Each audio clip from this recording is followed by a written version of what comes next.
The wind blew hard through the dusty main street of Cedar Ridge, Texas, stirring loose sand into the air and carrying the sharp scent of sage across the buildings.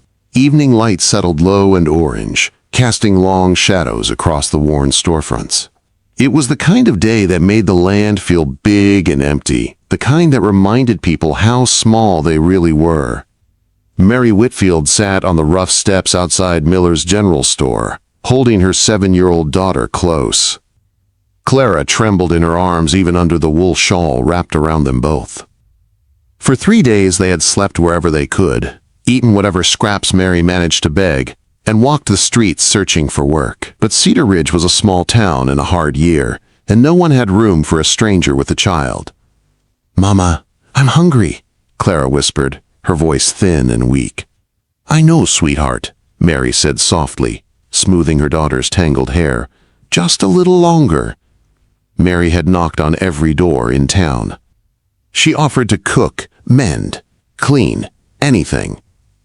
But every answer had been the same. Times were hard. No work, no space, no help. When heavy footsteps sounded on the wooden boardwalk, Mary stiffened. A man approached, tall and broad, with shoulders shaped by years of working cattle.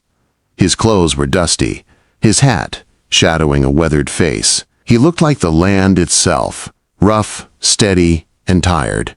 He stopped in front of them. "Ma'am," he said, touching the brim of his hat.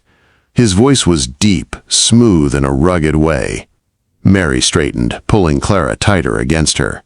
"Sir." "You new to Cedar Ridge?" he asked. "Yes," Mary answered. "We arrived Monday." He studied her carefully. Her dress was worn from travel but clean. Clara's boots were scuffed, her little face pale from hunger. "Work's hard to come by," he said, not unkindly, especially for a woman alone. "I'm not afraid of hard work," Mary replied. "I'll do anything." The man nodded slowly. Something shifted behind his eyes, as if he'd made a decision. "Name's Ethan Cole," he said. "I run the Double C Ranch 5 miles north of here." Mary waited, unsure what he would say next. Ethan removed his hat, running a hand through his dark hair. His next words were blunt, honest, and shocking. "Your daughter needs a home," he said quietly, "and my bed needs a wife." Mary jerked to her feet, her face flushing. Several people on the street stopped walking, eager for gossip. "How dare you?" "Wait," Ethan said quickly, raising a hand. "I'm not meaning anything improper. I'm offering marriage, proper and legal." Mary froze. "Marriage? To a stranger?" he continued, speaking with the straightforward tone of a man who didn't waste words. "I'm a widower. Lost my wife 2 years back. I've got a daughter, Sarah. She's 9. She needs a woman's guidance. I need help in the house, and I need a partner. I'm offering security. A roof. Food. Schooling for your girl." Clara looked up, eyes wide. "Mama, does the man have a real house?" Ethan actually smiled at the child, softening his rugged features. "A big kitchen, a warm fireplace, chickens, horses." "Plenty of room." Mary's heart squeezed painfully. The offer was outrageous, unthinkable. Yet Clara hadn't eaten in 2 days, and winter was coming fast. "I need time to think," she whispered. "Fair enough," Ethan said. He placed a few coins into her hand before she could protest. "Get a meal at Murphy's. I'll be loading supplies for the next hour. If you want to see the ranch, you can ride with me. No decisions today." He tipped his hat and walked away. An hour later, with full stomachs for the first time in days, Mary found herself lifting Clara into Ethan's wagon. "You don't have to agree to anything," Ethan reminded her. "Just look, meet Sarah. I'll bring you back before dark." Mary nodded, though fear and hope tugged at her chest. As the wagon rolled through the endless grassland, she watched Ethan from the corner of her eye. He spoke plainly, pointed out landmarks, talked about the ranch with quiet pride.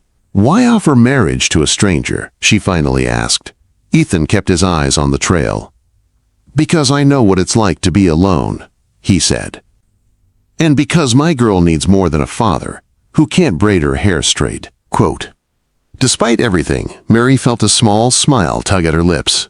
Clara fell asleep against her shoulder as the land rolled by, wide and golden. And when they crested the rise and she saw the Double C Ranch, a solid house with smoke curling from the chimney, something deep inside her loosened. It looked like safety. It looked like hope. It looked like a life she had almost stopped believing she could ever have. When the wagon stopped, the front door burst open and a young girl ran out. "Papa!" "Who are they?" "Guests," Ethan said. "This is Mrs. Whitfield and her daughter." Mary's breath caught as the girl studied her with bright gray eyes. Everything in Mary's life was about to change. She just didn't know how much yet. The air smelled of hay, and late summer when Mary stepped down from the wagon, Clara clutching her hand. The ranch felt alive in a way Mary hadn't experienced for months. Cattle lowed in the distance, chickens scratched near the porch, and the warm glow of lamplight spilled from the windows. It felt like a world already in motion, and she wasn't sure if she fit anywhere in it. Ethan lifted Clara down with surprising gentleness. "Come inside," he said. "It's getting cold." Inside, the house was clean but lacked softness. The furniture was sturdy, the shelves plain, the walls nearly bare. Everything carried a man's touch. Practical, simple, a little lonely. Mary's eyes landed on a framed photograph. A woman with dark braids and kind eyes. Margaret, Ethan's late wife. A girl's voice broke the silence. "Are you the new housekeeper?" Sarah asked, her head tilted and her tone direct. Sarah had her father's gray eyes and her mother's sharp gaze. Her boots were muddy from climbing fences, and her dress showed signs of patching done by someone unfamiliar with a needle. Mary felt heat rise to her cheeks. "We're just visiting," she said. "For now," Ethan added. Sarah studied Mary with interest, then moved on to pester Clara with questions about riding, sewing, and whether she could help catch frogs in the creek. Mary followed Ethan into the kitchen. The wooden table was spotless, a little too spotless, as if no one used it much. He set tin cups of milk in front of the girls and poured coffee for them both. "I need to explain myself better," Ethan said. Mary folded her hands tightly around her cup. The warmth steadied her. "I'm not a man who speaks in fancy ways," he began. "Out here, life's simple. Hard, but simple. My wife died 2 years back. Childbirth took her and the babe. Since then, it's been just me and Sarah." His voice roughened, but he kept going. "I'm doing my best, Mary, but a girl needs more than a father who can barely sew a button. And this ranch, it needs a woman's hands. It needs warmth. It needs balance." He met her eyes directly. "And I need a partner, someone strong, someone steady. I'm offering that in return, a home, safety, and a place for Clara." Mary swallowed hard. "You're proposing marriage," she said softly, "to someone you don't know." "People out here marry strangers every day," Ethan replied. "Mail-order brides travel across states for men they never met." "But why us?" she whispered. "You could find someone else, someone without baggage." Ethan considered this a moment. "When I saw you holding your daughter on those steps," he said, "chin high even when you were hungry, I saw strength. Margaret had that. You remind me of her, not in looks, in spirit." The comparison didn't sting, not the way Mary expected. It felt sincere. Mary took a shaky breath. "I should tell you something," she said. "My husband didn't just die. He was killed. He owed debts, bad debts." "Denver?" Ethan asked quietly. She nodded. "That's a rough city," he said, "but this is Texas. We protect our own." Their eyes held for a long moment, something warm and frightening blooming between them. "Mama!" Clara called from the other room. "Sarah says there's kittens in the barn." Mary exhaled. Ethan stood. "You can stay the night. Guest room's clean. In the morning I'll show you the ranch, no pressure. You decide when you're ready." That night, Mary tucked Clara into the softest bed they'd slept in for months. The window looked out over the wide, moonlit prairie, still and shimmering in silver light. When the house grew quiet, she sat on the bed's edge, staring at the shadows moving gently across the floor, her thoughts too loud to ignore. Could she really bind her life to Ethan Cole? Could she trust a man again? She didn't know. But when she heard Ethan's deep voice drift up from outside as he worked in the barn, steady and low, her heart eased. For the first time in a long time, she didn't feel afraid. She felt safe. Morning came early. The crowing of a rooster echoed across the yard. Mary woke to Clara already standing at the window, her eyes wide. "Mama, look!" The girls rushed downstairs, and Mary followed the smell of coffee to the kitchen, where Ethan stood at the stove in rolled-up sleeves, frying bacon with a practiced hand.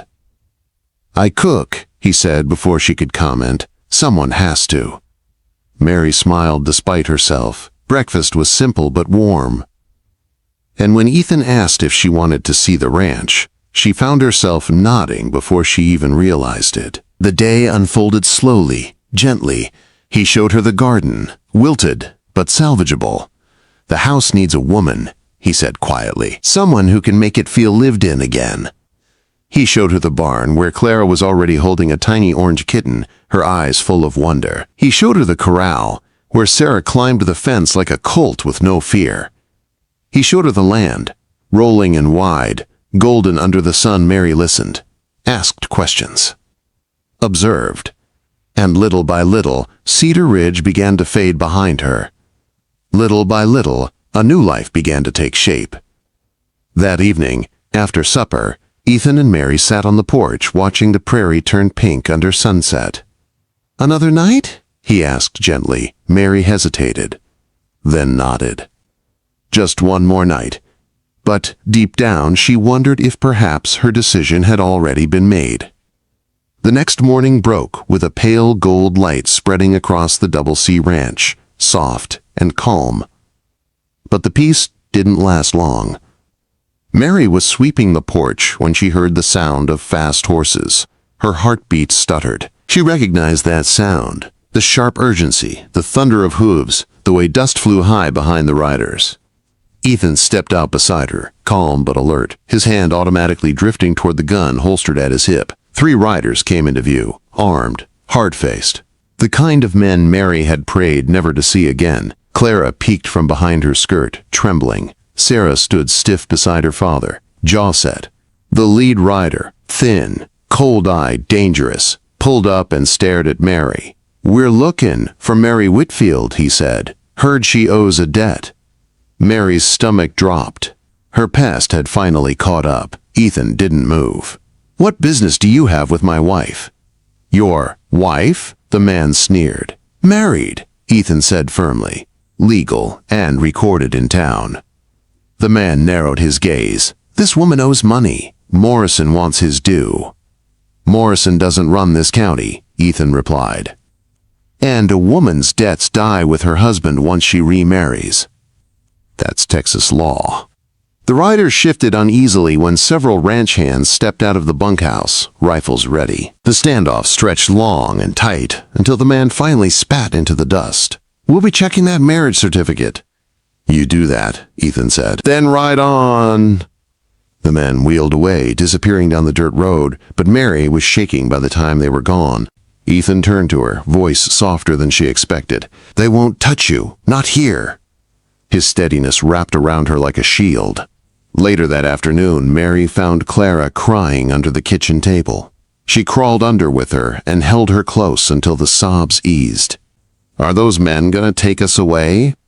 Clara hiccuped. Mary shook her head. "Not as long as Ethan is here. He protects what's his." At the word his, something shifted inside her chest. That night, Mary couldn't sleep. She sat by the window, looking out at the dark pasture where Ethan walked his rounds, lantern in hand, making sure everything was safe. He did that every night. To protect her and the girls.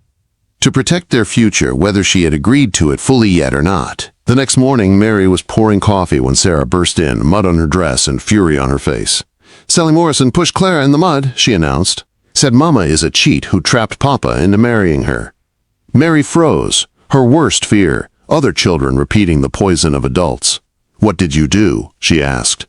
"I pushed her right back," Sarah said proudly. "Clara dumped her lunch bucket on her head."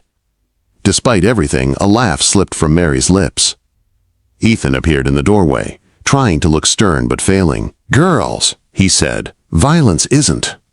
"Sometimes it is," Mary interrupted softly, kissing both their heads. "Thank you for defending us." Sarah's eyes shone. "You're our mama now. No one talks about our family like that." Mary had to turn away to hide the tears. That evening, Mary found Ethan in the barn brushing down his horse. She stepped inside quietly. "Ethan," she began, twisting her wedding ring, "I need to decide." "About us." He set the brush down and turned to her. "You don't have to decide tonight." "But I want to," she said softly. He waited. Mary took a breath. "When those men came today, when Sarah defended me, when Clara asked if we're safe, I realized something. We're already a family." Ethan's breath caught. "I know I came here desperate," she continued. "I know this started as necessity, but these weeks, Clara is blooming. Sarah, she calls me Mama. And you." Her voice tightened. "You've given us more kindness than I ever expected to know again." Ethan stepped closer, just a foot between them. "Mary, I meant what I said in town. I'll never push you, but I'd be lying if I said I haven't hoped." She lifted her chin, heart pounding. "I want to stay. If you still want me."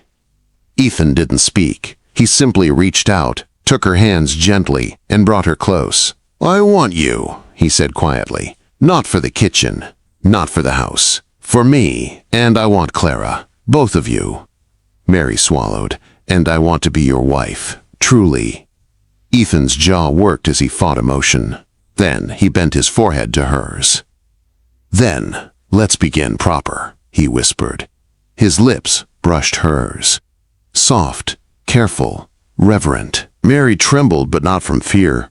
For once, she wasn't falling. She was being caught. Winter settled in cold and fast. The ranch became their world. Warm fires, shared meals, the girls, laughter, Ethan's steady presence. Mary learned the ranch books, helped plant a garden, made curtains for the girls, rooms. She found strength she didn't know she had. Ethan learned to trust her in the ranch decisions, asked her opinion, laughed with her, sat close beside her on the sofa every night. The night after Christmas, as snow fell outside, Mary whispered the words she'd been afraid to say, but had carried in her heart. "I love you, Ethan." He pulled her into his arms and held her close. "I've loved you," he said, "since the day you looked at me like I was a better man than I ever thought I could be." In late spring, trouble struck again. Rustlers hit the ranch and stole 30 head of cattle. Ethan saddled up instantly, but Mary grabbed a rifle and mounted a horse before he could stop her. "You're not going alone," she said. He stared at her, torn between fear and pride. "You sure?" he asked. Mary checked the rifle, steady as stone. "Positive." The men followed the trail through rising snow. The rustlers were armed, dangerous, men with nothing to lose. The fight was short, but fierce. One rustler reached for his gun, and Mary fired first, blasting his hat off and dropping him to the ground in shock. Ethan's eyes met hers across the chaos. Pride, respect, love. Hours later, exhausted, they returned home with the stolen cattle and captured thieves. Ethan helped Mary down from her horse, his hands trembling. "Mary," he whispered. "You're a partner," she finished. He nodded, emotion thick in his throat. "My partner, always." Months passed, full of growth and hope. Mary found herself standing on the porch one warm evening, one hand resting on her round belly, watching Sarah and Clara chase fireflies in the dusk. Ethan stepped behind her, wrapping gentle arms around her waist. "You made this place a home," he murmured. Mary leaned back into him. "No," she said. "We did." Ethan kissed her cheek.